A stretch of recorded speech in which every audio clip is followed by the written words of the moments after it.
ओम शांति।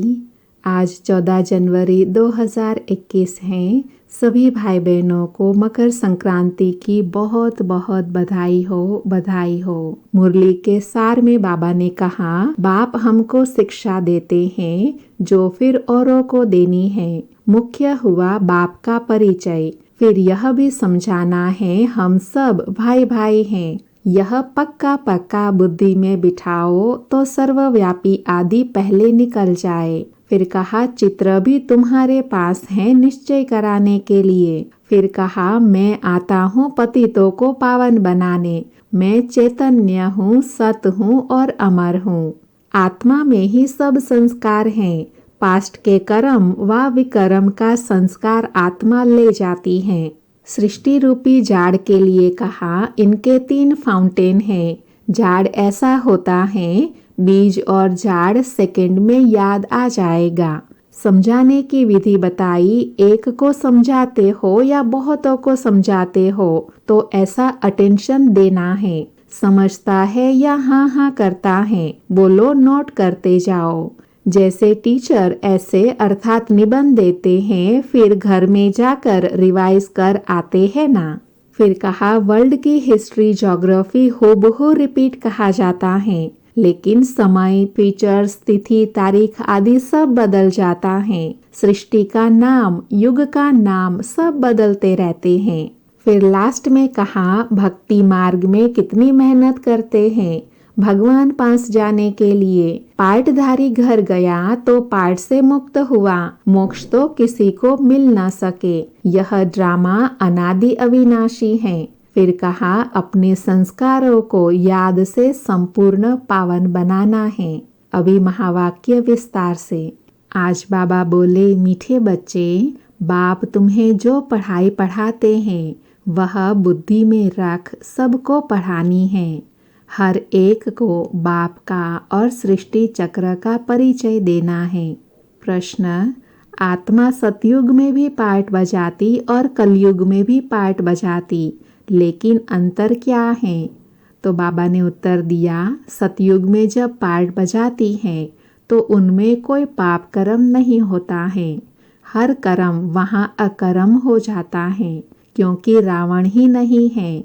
फिर कलयुग में जब पार्ट बजाते हैं तो हर कर्म विकर्म व पाप बन जाता है, क्योंकि यहाँ विकार है। अभी तुम हो संगम पर, तुम्हें सारा ज्ञान है।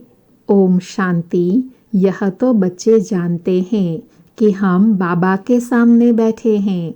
बाबा भी जानते हैं बच्चे हमारे सामने बैठे हैं। यह भी तुम जानते हो बाबा हमको शिक्षा देते हैं जो फिर औरों को देनी है। पहले पहले तो बाप का ही परिचय देना है, क्योंकि सब बाप को और बाप की शिक्षा को भूले हुए हैं। अभी जो बाप पढ़ाते हैं यह पढ़ाई फिर 5000 वर्ष बाद मिलेंगी। यह ज्ञान और कोई को है नहीं। मुख्य हुआ बाप का परिचय। फिर यह भी समझाना है हम सब भाई भाई हैं। सारी दुनिया की जो सब आत्माएं हैं सब आपस में भाई भाई हैं।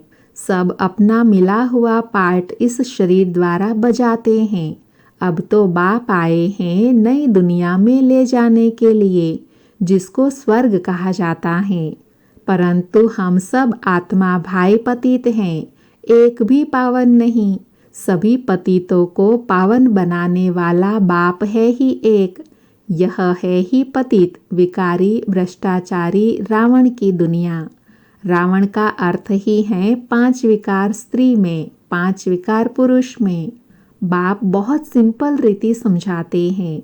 तुम भी ऐसे समझा सकते हो। तो पहले पहले यह समझाओ हम आत्माओं का वह बाप हैं। हम सब ब्रदर्स हैं। पूछो यह ठीक है? लिखो हम सब भाई भाई हैं। हमारा बाप भी एक है। हम सब सोल्स का वह सुप्रीम सोल, उनको फादर कहा जाता है।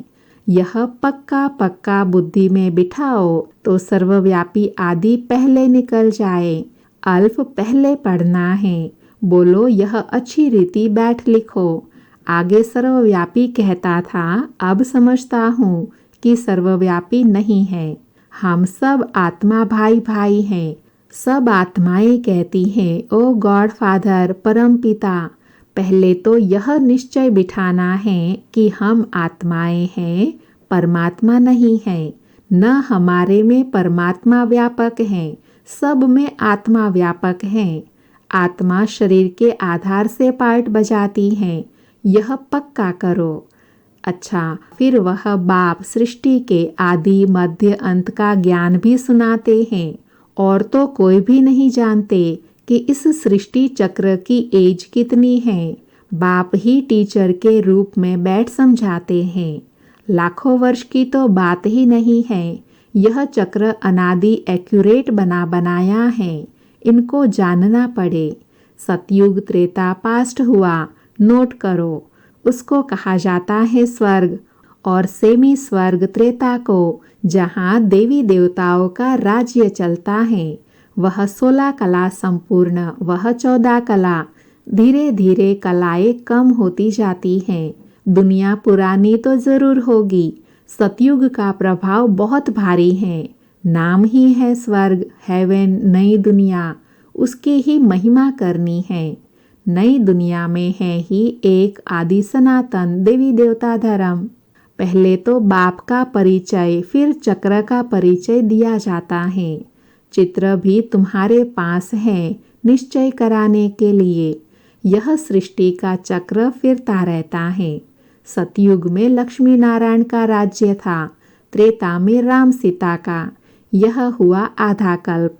2 युग पास्ट हुए, फिर आता है द्वापर कलयुग। द्वापर में रावण राज्य। देवता वाम मार्ग में चले जाते हैं तो विकार की सिस्टम बन जाती हैं। सतयुग त्रेता में सब निर्विकारी रहते हैं। एक आदि सनातन देवी देवता धर्म रहता है। चित्र भी दिखाते हैं, ओरली भी समझाना है, अर्थात मौखिक रीति से भी समझाना है। बाप हमको टीचर बन ऐसे पढ़ाते हैं। बाप अपना परिचय खुद ही आकर देते हैं। खुद कहते हैं, मैं आता हूँ पतितों को पावन बनाने। तो मुझे शरीर जरूर चाहिए, नहीं तो बात कैसे करूँ।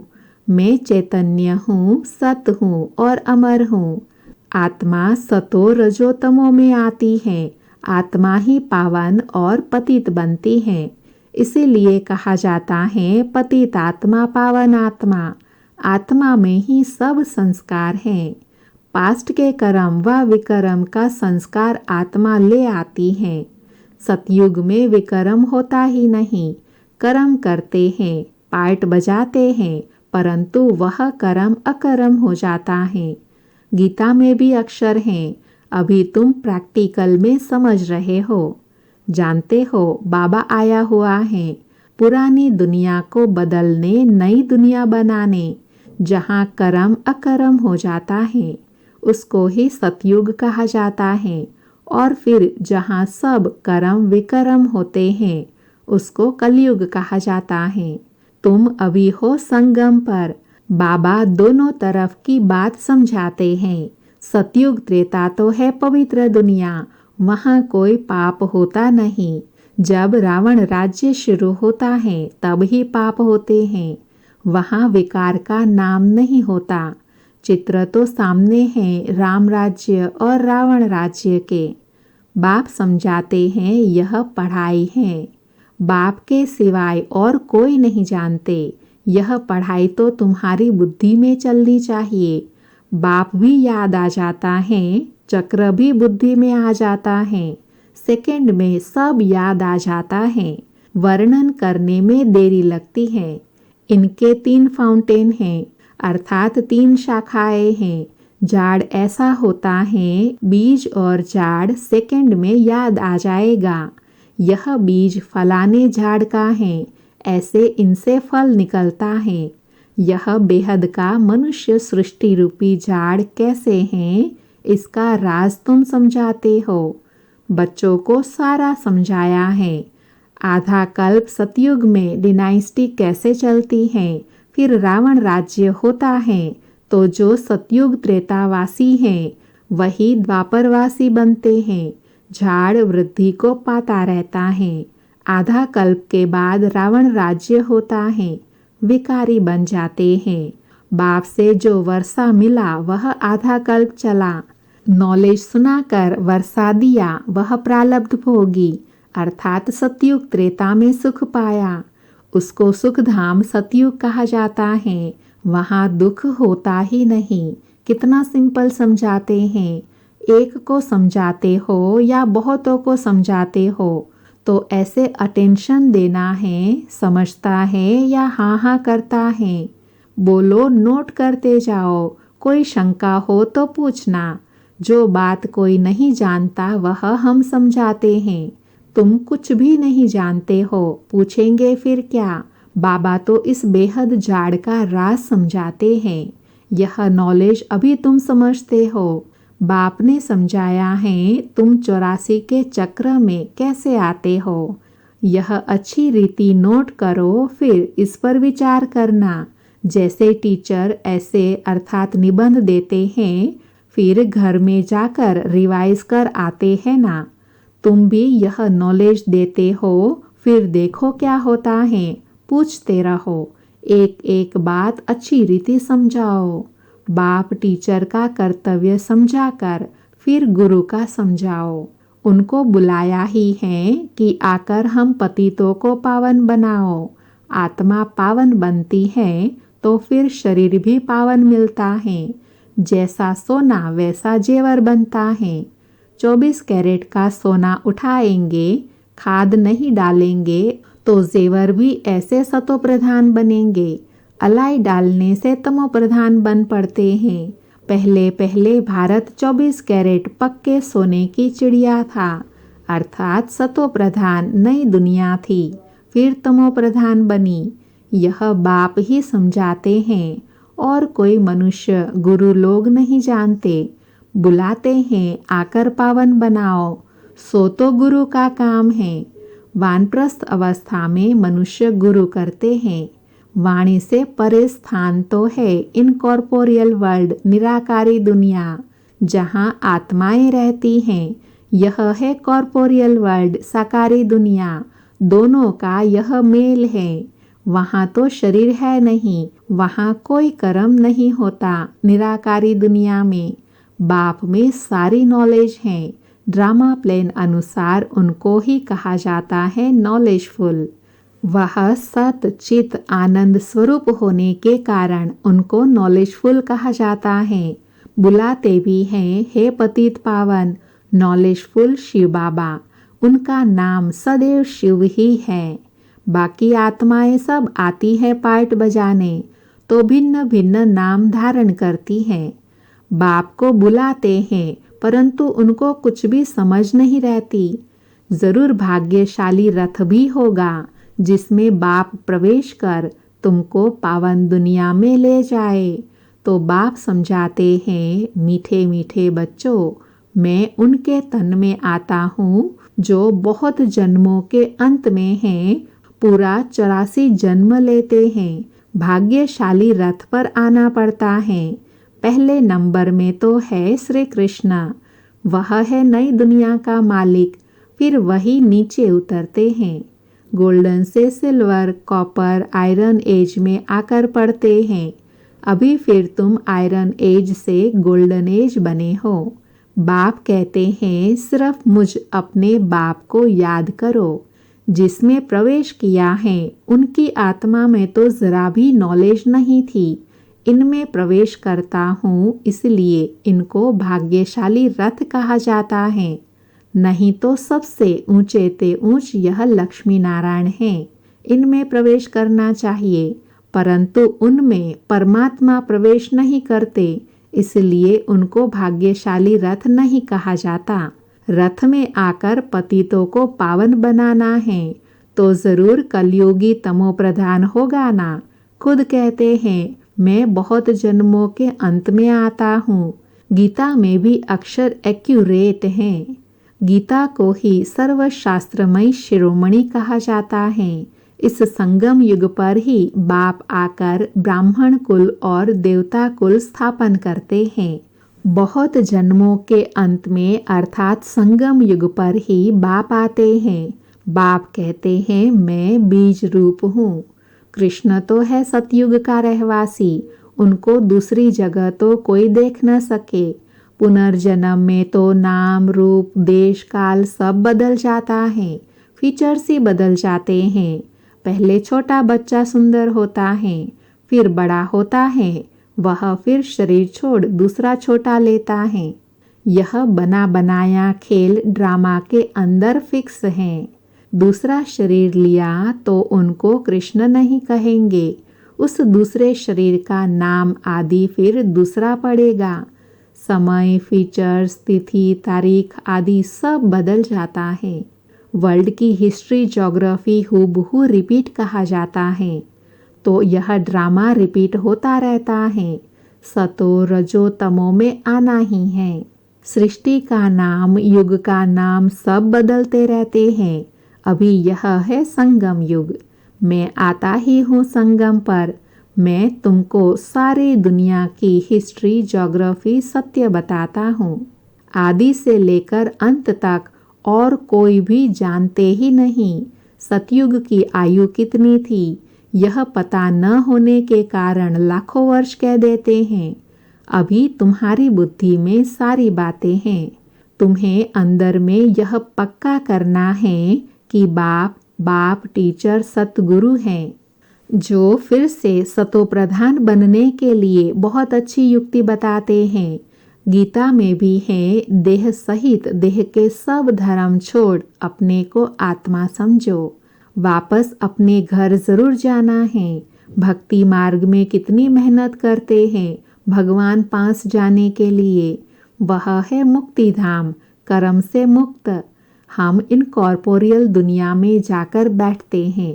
पाठधारी घर गया तो पाठ से मुक्त हुआ। सब चाहते हैं हम मुक्ति पाए, मोक्ष तो किसी को मिल न सके। यह ड्रामा अनादि अविनाशी है। कोई कहे यह पाठ आने जाने का हमको पसंद नहीं, परंतु इसमें कुछ कर न सके। यह अनादि ड्रामा बना हुआ है। एक भी मोक्ष को पा नहीं सकते। वह सब है अनेक प्रकार की मनुष्य मत। यह है श्रीमत, श्रेष्ठ बनाने के लिए। मनुष्यों को श्रेष्ठ नहीं कहेंगे, देवताओं को श्रेष्ठ कहा जाता है। उन्हों के आगे सब नमन करते हैं, तो वह श्रेष्ठ ठहरे ना। कृष्ण देवता है, वैकुंठ का प्रिंस, वह यहाँ कैसे आएगा? न उसने गीता सुनाई। शिव के आगे जाकर कहते हैं हमको मुक्ति दो। वह तो कभी जीवन मुक्त, जीवन बंध में आते ही नहीं, इसलिए उनको पुकारते हैं मुक्ति दो। जीवन मुक्ति भी वह देते हैं। अच्छा, मीठे मीठे सिकिलधे बच्चों प्रति माता पिता बाप दादा का याद प्यार और गुड मॉर्निंग। रूहानी बाप की रूहानी बच्चों को नमस्ते। हम रूहानी बच्चों की रूहानी माता पिता बाप दादा को याद प्यार, गुड मॉर्निंग और नमस्ते। सदा रहे हंसते, बनते चले फरिश्ते। धारणा के लिए सार हैं। पहला, हम सब आत्मा रूप में भाई भाई हैं। यह पाठ पक्का करना और कराना है। अपने संस्कारों को याद से संपूर्ण पावन बनाना है। दूसरा, 24 कैरेट सच्चा सोना सतो प्रधान बनने के लिए करम अकरम विकरम की गुह्य गति को बुद्धि में रख कोई भी विकरम नहीं करना है। बाबा ने वरदान दिया, समय पर हर गुण व शक्ति को यूज करने वाले अनुभवी मूर्त भव। स्पष्टीकरण, ब्राह्मण जीवन की विशेषता है अनुभव। अगर एक भी गुण व शक्ति की अनुभूति नहीं तो कभी न कभी विघ्न के वश हो जाएंगे। अभी अनुभूति का कोर्स शुरू करो। हर गुण व शक्ति रूपी खजाने को यूज करो। जिस समय जिस गुण की आवश्यकता है उस समय उसका स्वरूप बन जाओ। नॉलेज की रीति से बुद्धि के लॉकर में खजाने को रख नहीं दो। यूज करो, तब विजयी बन सकेंगे और वाहरे में का गीत सदा गाते रहेंगे। स्लोगन है, नाजुक पने के संकल्पों को समाप्त कर शक्तिशाली संकल्प रचने वाले ही डबल लाइट रहते हैं। नाजुक पने के संकल्पों को समाप्त कर शक्तिशाली संकल्प रचने वाले ही डबल लाइट रहते हैं। ओम शांति।